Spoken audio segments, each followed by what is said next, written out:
Good morning, everyone. How are you all? Hope you all are fine.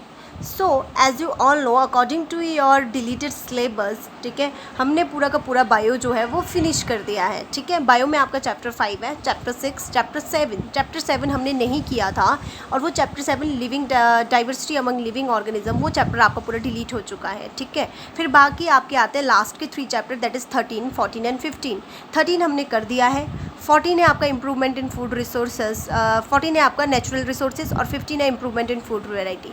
15 आपका deleted है, जो हम कर रहे थे वो अब डिलीट हो चुका है. तो आपको वैसे भी वो चैप्टर उतना इंपॉर्टेंट नहीं है, वो आपके क्रॉप प्रोडक्शन की तरह है जो आपने 8th में पढ़ चुके थे. और नेचुरल रिसोर्सेज, वो चैप्टर आपके about the carbon, oxygen and natural cycles है, नाइट्रोजन साइकिल है, और about wind, rain, soil pollutions वगैरह, वो भी आप ऑलमोस्ट पहले कवर कर चुके हो, तो वो इतने चैप्टर इंपॉर्टेंट नहीं है. इसमें से आपका सिर्फ चैप्टर 7 बहुत इंपॉर्टेंट है. वो में अगर आपका जब सब कुछ सिलेबस खत्म हो जाएगा तो उसके बाद आपको पेपर के लिए तो प्रिपेयर नहीं करना है वो चैप्टर 7 चैप्टर आपको, बट आपको वो मैं as a knowledge point of view आपको मैं वो ज़रूर करवाऊँगी. क्लियर.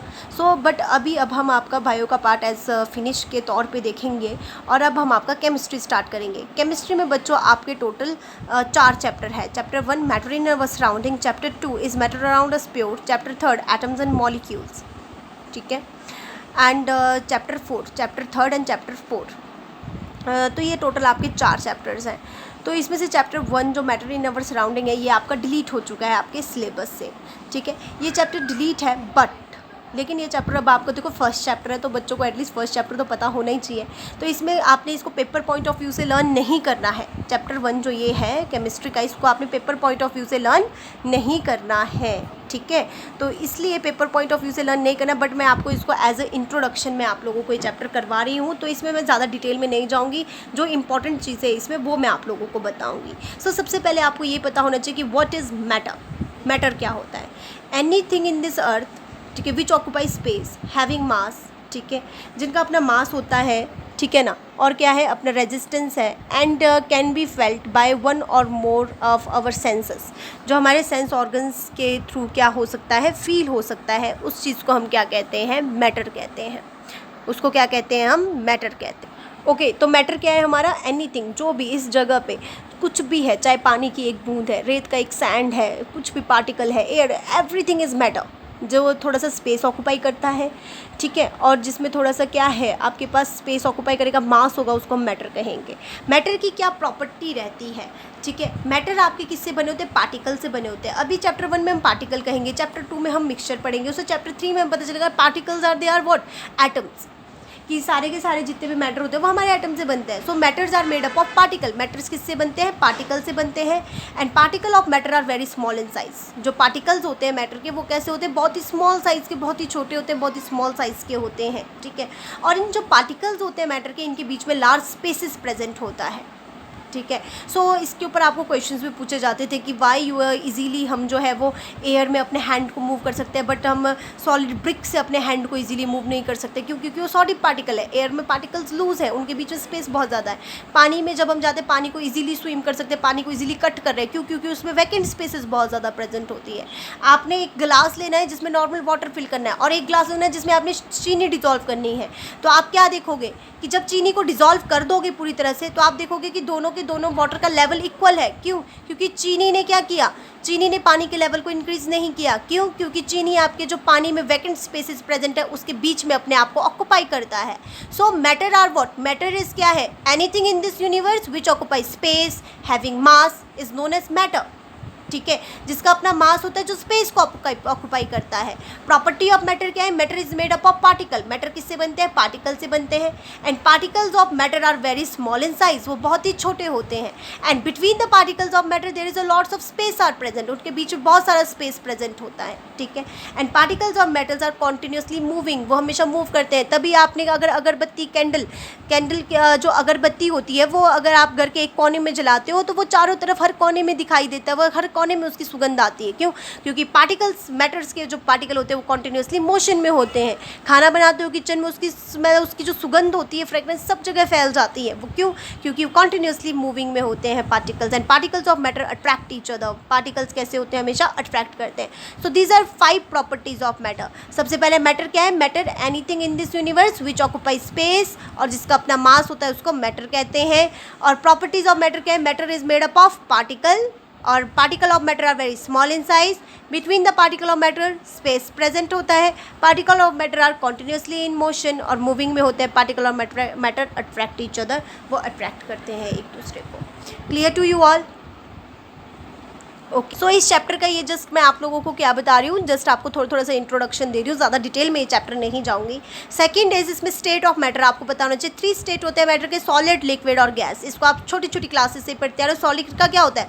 डेफिनेट शेप होता है अपना, having the definite shape and size. इसका अपना शेप होता है डेफिनेट, और साइज़ भी इसका अपना डेफिनेट होता है, ठीक है। और अपना डेफिनेट इसका वेट होता है, डेफिनेट है, ठीक है।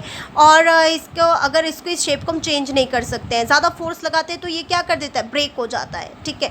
और लिक्विड ब्रेक नहीं होता, बट लिक्विड का अपना शेप नहीं होता, बट इसको जिस भी कंटेनर में रखते हैं तो ये उसके शेप में ले लेता है, उसका शेप ले लेता है। बट इसका डेफिनेट क्या होता है? Volume is definite. लिक्विड का अपना डेफिनेट वॉल्यूम होता है, ठीक है। लेकिन गैस का अपना ना वॉल्यूम होता है, ना उसका अपना क्या होता है? शेप होता है।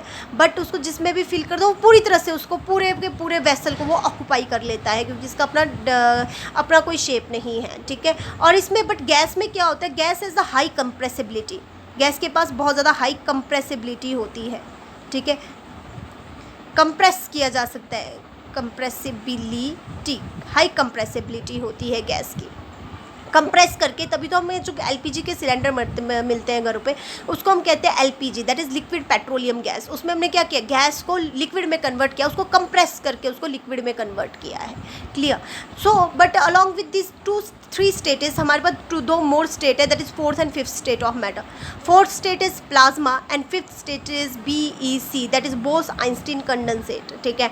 4th स्टेट आपका क्या होता है? प्लाज्मा होता है। और 5th स्टेट आपका क्या है? Bose Einstein condensate. ये आपका क्या है? 5th स्टेट ऑफ मैटर है। Clear to you all?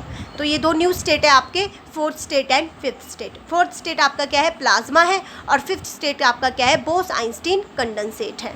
Okay, now next and very interesting topic is conversion of state. Conversion of state means कि ये जो स्टेट है ना, सॉलिड, लिक्विड, गैस, जो ये 3 मेन स्टेट है, ये 3 स्टेट क्या कर सकते हैं? Can this state can be convert from one form to another form. Solid को हम लिक्विड में कन्वर्ट कर सकते हैं, yes. Ice is the best example जो तीनों स्टेट में करता है। आइस को हम क्या करते हैं? अगर इसको थोड़ा सा गर्म टेम्परेचर मिलेगा तो लिक्विड में कन्वर्ट करेगा, और लिक्विड को और ज़्यादा हीट अप करेंगे तो वो क्या होता है? गैस, दैट इज़ वेपर्स में कन्वर्ट हो जाते हैं। तो हम क्या कर सकते हैं? ये एक डायग्राम आप अपने बुक में भी देख सकते हो, एनसीईआरटी बुक में। दैट इज़ कि ये एक ऐसा डायग्राम है जो बहुत ही इंपॉर्टेंट है, जिसमें आपको पता चलेगा सॉलिड आपका डायरेक्टली लिक्विड में भी कन्वर्ट हो सकता है। ये एरो देख रहे हो जिसका हेड इसकी साइड को है, मीन सॉलिड को लिक्विड में कन्वर्ट करना। और लिक्विड आपका डायरेक्टली गैस में भी कन्वर्ट हो सकता है, और गैस आपका डायरेक्टली सॉलिड में भी कन्वर्ट हो सकता है, ठीक है। द प्रोसेस, ये बहुत ही इंपॉर्टेंट है, इसका नेम याद रखना है आपने। Solid convert into liquid. जब सॉलिड आपका लिक्विड में कन्वर्ट करते हैं डायरेक्टली, उसको हम कहते हैं fusion. When solid converts into liquid, liquid में जब सॉलिड आपका कन्वर्ट होता है तो उसको क्या कहते हैं? Fusion, FUSIN, fusion. Okay, and when your liquid changes into gas, जब आपका लिक्विड गैस में चेंज होता है उसको कहते हैं वेपराइजेशन। क्या कहते हैं उसको? Vaporization. when liquid change into gas is vaporization, vapour बनना, है ना। जैसे वेपराइजेशन से हम क्या करते हैं? ये सी वाटर से हम सॉल्ट को ऑब्टेन करते हैं, ठीक है, क्योंकि पानी वेपर में कन्वर्ट हो जाएगा ज़्यादा हीट अप करने पे। आप खाना बना रहे हो, सब्जी उबाल रहे हो, सब्जी में सब्जी को आपने पकाने के लिए उसमें पानी डाला, बट उसमें पानी बाद में नहीं रहता है। जब हम कम पानी लगाते हैं तो पानी सारा उड़ जाता है। कहाँ उड़ गया? वो वेपर में कन्वर्ट हो गया। सो लिक्विड जब आपका गैस में कन्वर्ट होता है तो उसको हम क्या कहते हैं? वेपराइजेशन। और जब सॉलिड आपका लिक्विड में कन्वर्ट करते हैं तो उसको कहते हैं फ्यूजन। लिक्विड गैस में कन्वर्ट करते हैं उसको कहते हैं वेपराइजेशन। गैस आपका सॉलिड में कन्वर्ट होता है, गैस आपका डायरेक्टली सॉलिड में भी कन्वर्ट हो सकता है, और सॉलिड आपका डायरेक्टली गैस में भी कन्वर्ट हो सकता है। Very very important. और इस प्रोसेस को हम कहते हैं सब्लिमेशन। क्या कहते हैं? Sublimation. When solid changes into gas, sublimation. When gas changes into solid, also known as sublimation. When solid changes into liquid, fusion. Solid liquid में change होना, fusion. लिक्विड गैस में चेंज होना, वेपराइजेशन, गैस का solid में convert होना, sublimation, solid का gas में convert होना, सब्लिमेशन, गैस का लिक्विड में कन्वर्ट होना, कंडेंसेशन, है ना। पानी के वाटर साइकिल कैसे अक्कर करता है, जो आपके समुद्र का पानी है, सी वाटर है, हीटअप हो जाता है, वेपर में कन्वर्ट होता है, वो वेपर आपका कहाँ जाता है, वो वेपर अब आपका कहाँ जाता है, that vapour goes to the upward, move to the upward, और अपवर्ड उसकी कंडेंसेशन होती है, कंडेंसेशन होकर वो लिक्विड में कन्वर्ट होकर फिर रेन अक्कर करता है। सो कंडेंसेशन इज़ द प्रोसेस जिसमें आपका गैस किस में कन्वर्ट होगा, लिक्विड में कन्वर्ट होगा, और लिक्विड का सॉलिड में कन्वर्ट होना दैट इज सॉलिडिफिकेशन या फ्रीजिंग भी हम उसको कहेंगे, जिसमें लिक्विड आप किस में कन्वर्ट कर सकते हो, सॉलिड में। और ये सब्लिमेशन का एग्जाम्पल जिसमें सॉलिड गैस में कन्वर्ट होता है, नेफ्थलीन बॉल्स हम अपने बेड बॉक्स वगैरह में रखते हैं सो दैट कि हमारे कोई कपड़े ख़राब ना हो। तो ये आपके क्या होते हैं जिसमें इसमें नेफ्थलीन बॉल थोड़े टाइम बाद गायब हो जाता है, उसकी बस सुगंध रह जाती है, अदरवाइज वो सॉलिड से गायब हो जाता है, दिखाई नहीं देता है, तो वो गैस में कन्वर्ट हो जाता है naphthalene balls. So this is all about, ठीक है, थोड़ा सा इंट्रोडक्शन है, थोड़ा सा नेक्स्ट वीडियो में और इंट्रोडक्शन दूंगी मैं आपको कल, उसके बाद हम चैप्टर 2 शुरू करेंगे।